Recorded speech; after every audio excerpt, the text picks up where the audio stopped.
Hey, folks, it is January the 7th, 2021. Just kind of as an update, next week we're going to have benchmark testing. So there's a possibility that we're not going to have a lecture on Tuesday, and I'm also going to be out on Thursday. So we're not going to have another lecture until Friday. I will post another assignment for you. Of course, there is one that's up now on the Declaration of Independence. For the moment, I'm going to lecture a little bit on some of the founding principles of American government, and then we're going to work on our assignment. So make sure you log into Google Classroom and do that. So more will be posted for next week. Oh, yeah, we are also going to meet tomorrow because tomorrow's a B-Day, right? Or is tomorrow A-Day? Oh, never mind. We're not meeting tomorrow. Tomorrow's A-Day. Never mind. I'm not going to look at you. All right. So, yeah. Yeah, I forgot it's an A week, and then it's a B week, then it's an A week. But Monday is college church day, and you get a 3-day weekend next, and not this one. That's cool. Nice. Right? Yeah, right. Thank you, Martin Luther King Jr., right? All right. You did something, He was a good guy. So when do we have the day off? The 18th? Yeah. You get the Monday the 18th off. Hey, no, not all of it. No. Just write down a couple of principles about it. Right, kids? So, shh, guys. So, you do want to know what popular sovereignty is. What I'm going to do is I'm going to get some Quizlet sets for this to help you out for it. Because we're still going to have our quizzes. We're going to have our quizzes in this course based off Quizlet, kind of like most of my courses. But your test, gosh, what are we going to do? Yeah, your tests are probably going to be like the tests were for economics. But I'm also wanting at least one project. We might do 2. It's going to depend on how this year goes. I want to see how flu season hits and if we can survive the flu. All right, so popular sovereignty, quote, we the people. Our Constitution begins with the ideas of popular sovereignty. You remember popular sovereignty, right? That means power comes from the people. You already have the definition of this scribbled down from Tuesday. The Founding Fathers began the U.S. Constitution with this important principle, which means that power begins with the people. And there's a reason for this. So, these people are endowed with rights by their creator, right? So that means everybody has like that little spark in them, that little divine spark. And if you have the divine spark in you, then you are worthy of sovereignty. You are worthy of your own self-rule to a point. So if a government's going to have legitimacy, it has to have its legitimacy from those people who do have that divine spark within them. This principle is best reflected in the preamble, Article 1, and in the Ninth Amendment. Popular sovereignty is thought that the average citizen can be trusted to make important decisions that affect his or her life and the lives of other Americans. So this goes back to a lot of the things we were talking about. Welcome. We just started with the lecture portion. Thank you, ma'am.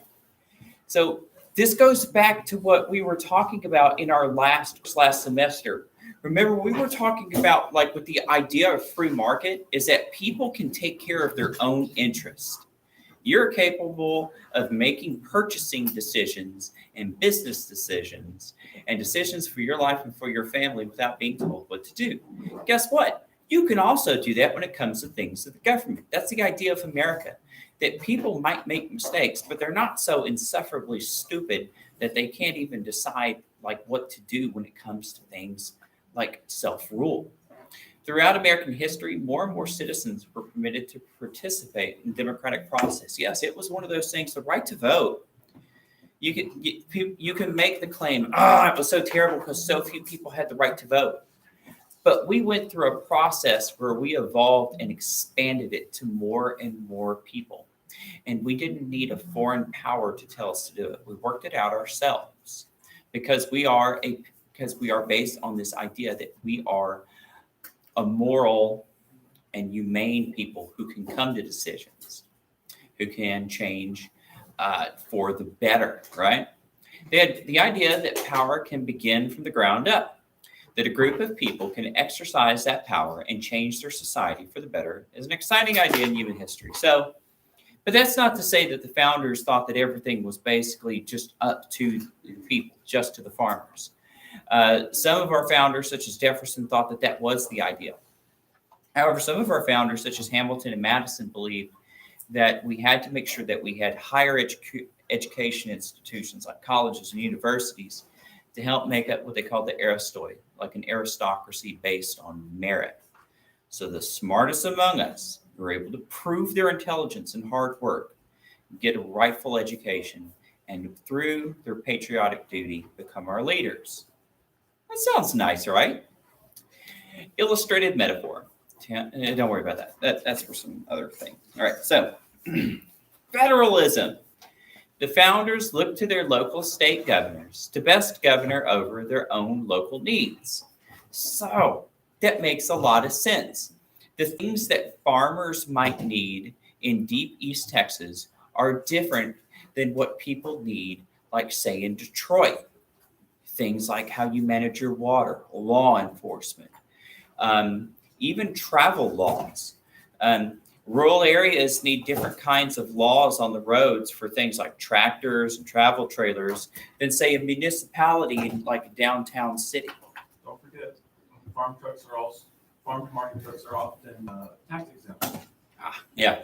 At the time, they recognized the need for a strong national government as well that would protect them and help regulate commerce.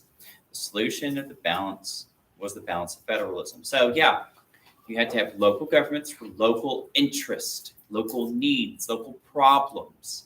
And they can make that decision locally, whether they want to have more rules and regulations or less. And the national government, as we said before, was to protect you physically and your rights. We discussed that on Tuesday.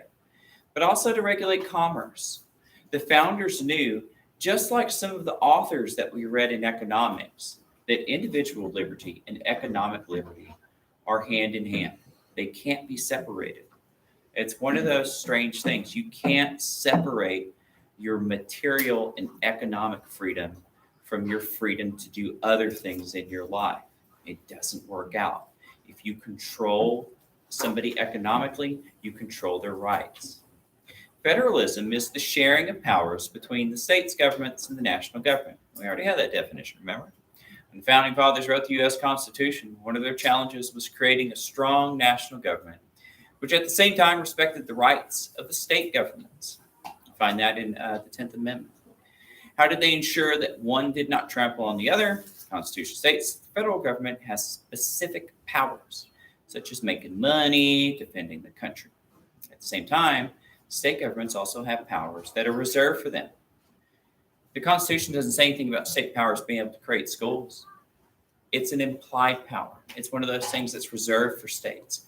What the 10th Amendment says, whatever the Constitution doesn't say the federal government has to do, the state governments get to do, or the locals. So that's why schools aren't in our national constitution. They're in our state constitution. It's the states that set up their own individual schools. That's just one example. Finally, there are powers they share, such as the power to tax. And once again, forget about the illustrated metaphor. Republicanism. So this is that thing that we inherited, of course, from the ancient Romans. We also got from the Northern Germans and, of course, the Italians in the Renaissance. Another idea that the framers of the Constitution agreed upon. Now here's the thing: like people get framers and founders mixed up. You could be a founder and a framer, but a framer was somebody who helped write the Constitution. You're at the Constitutional Convention.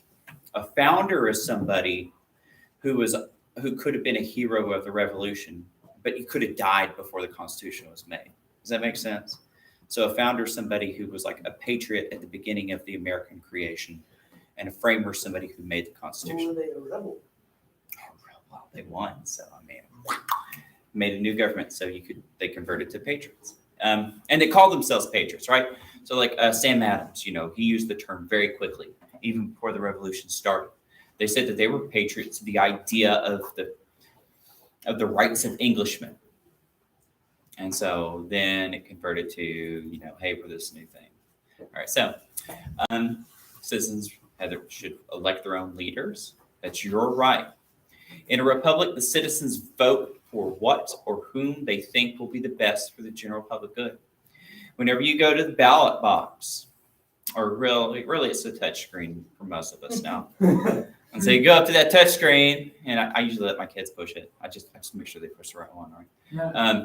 I'm not saying, hey, which one looks funny? Push it. Close No. your eyes and But the thing is, though, I got to watch out because they're little and they'll just start yelling, I voted for blah, blah, blah. Like, shh, stop it. You won't get stabbed in the parking lot. No. But so yeah. So we get to vote for these things. You can vote for statutes. You can vote for laws to be proposed. And especially some places do this more than here. Like you'll have propositions in California. They love putting them on there. Whenever you vote for primaries, right, who you want your political party's candidates to be, you can also vote for platform issues. Like, I want schools with no roofs on top. That's what I want our party to push for. So it's something like that. Or I want water that's not so dirty. I want water that's dirtier. Okay, dirtier water. No, dirty water, no roofs. There you go. We'll just go full on third world. It's basically just. All right, so yeah, Shoes are illegal. but you also get to vote for people, right? So that's your representative, the representative in republicanism.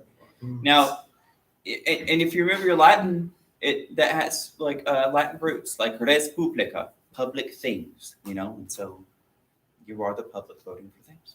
This principle of the Constitution is not to be confused with the Republican political party, which shares similar names, just like how democracy should not be confused with the Democrat Party, right? To help you remember that republicanism means, first look, if it has a little r, they're not talking about the party. If it has a little d, they're not talking about the party. That's it. Voters choose representatives to exercise the power that they give to them. So, they're supposed to be a public servant. Republicanism is best found in the preamble and in Article 1 of the Constitution, because in Article 1, that has to do with Congress and the Senate, and it outlines the original ideas on why we vote for them and how, and the parameters. Separation of powers. Remember we talked about this on Tuesday. This principle of the U.S. Constitution divides powers into 3 separate groups or branches of government. The reason the framers chose this was because they wanted to ensure that no one person or group of people had too much power. The whole idea was that they should be separate and they shouldn't really work with each other. One of the reasons that the founders chose all of these stopping blocks is they wanted it to be harder to make a law, so it could be slower and more thought out of the consequences. Unlike a parliamentary system, to where if you want to survive, you have to pass laws as fast as possible. Otherwise, you get a vote of no confidence and you're kicked out. So their idea originated from the way English government had developed into 3 separate houses: the monarchy, House of Lords, and House of Commons. And also remember, we were talking about the French philosophe Montesquieu. Instead, the U.S. Constitution divides powers into the executive branch, the presidency, the legislative branch, Congress, and the judicial branch. Of course, the federal court system is led by the Supreme Court. Each branch has its own unique responsibilities and powers, including powers over the other branches. These branches are described in Article 1, 2, and 3. So, First Amendment for Congress, second for the presidency, third for the courts. So, ta-da! Wow. For those of you who are audioly impaired, at least look at the pictures. Whoa. I am the Senate. All right, checks and balances. This principle of the Constitution is closely connected with separation of powers, because they're not only separated, but they're supposed to kind of regulate one another, at least in some ways. They're not supposed to give each other a break. That's not the intention. The Founding Fathers wanted to make sure that the 3 different branches of government, the legislative, executive, and judicial, would be able to limit each other's powers. In this way, they control certain powers as well as share powers with them. For example, the president can appoint ambassadors or federal judges. And of course, you know, ambassadors in foreign countries, unless the president says differently, they act as the U.S. president overseas. They are the lead diplomat because the president is our supreme diplomat with foreign countries. There's also the supreme leader of our armed forces overseas. That was just a second one. And they have a lot of other powers as well. Or federal judges. So they appoint federal judges from the Supreme Court all the way down. Though they have to be confirmed with the approval of the Senate and Congress. The Senate. So, yes, the president picks them, but if Congress doesn't like it, they're out. You will find principle of checks and balances throughout Articles 1, 2, and 3. This is a very important way to protect citizens' liberties and ensure that no other group can become too powerful. And so we've already talked about things like vetoes and stuff like that. Michael, what were we going to say real quick? Fun fact, the person who assassinated Ulysses S. Grant wanted to be the ambassador of Chile. Okay. He was so angry because, well, he was pretty much insane. He was schizophrenic, he was paranoid, and wanted to be the ambassador of Chile because he thought he deserved it. They probably also thought real chili has beans in it, and that's why they so didn't give him a random. job. All right, limited government.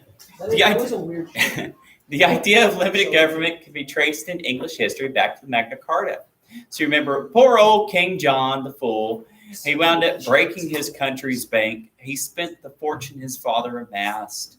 He was just a disaster of a king. He almost had the whole country excommunicated by the Pope. Nobody liked him. His own rebels rebelled against him, and by force of arms made him sign the Magna Carta, which said the king doesn't have every right in God's green earth. Nobility has some protection. I didn't really say too much about the peasants, but it was a step forward. When the nobles first restricted the power of the king in 1215.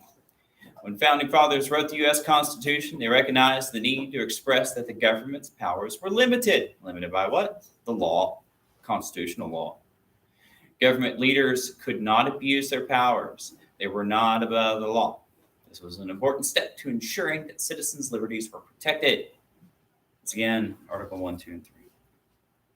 We're almost done. So, individual rights. Now, this is something that the original Constitution didn't really give a lot of service to. This is something that had to come from the ground up by those patriots who fought in the war. They're like, we will not have a Constitution that does not protect our rights. Hence, they're like, okay, we'll give you the Bill of Rights then. And they're like, okay, we'll accept this Constitution. In the preamble of the Constitution, it states, to secure the blessings of liberty to ourselves and our posterity. This principle guarantees that citizens possess basic rights and liberty. This idea can be traced back to Thomas Jefferson's quote, life, liberty, and the pursuit of happiness in the Declaration of Independence, borrowed from the philosopher John Locke. And we will read two things by John Locke this semester. We're going to read his Second Treaty of Government. We're going to also read his Letter of Toleration. Pretty short. It's like 150 page. So, but I think you need to read this. I wouldn't get this if I didn't think it was like extremely important for you to read.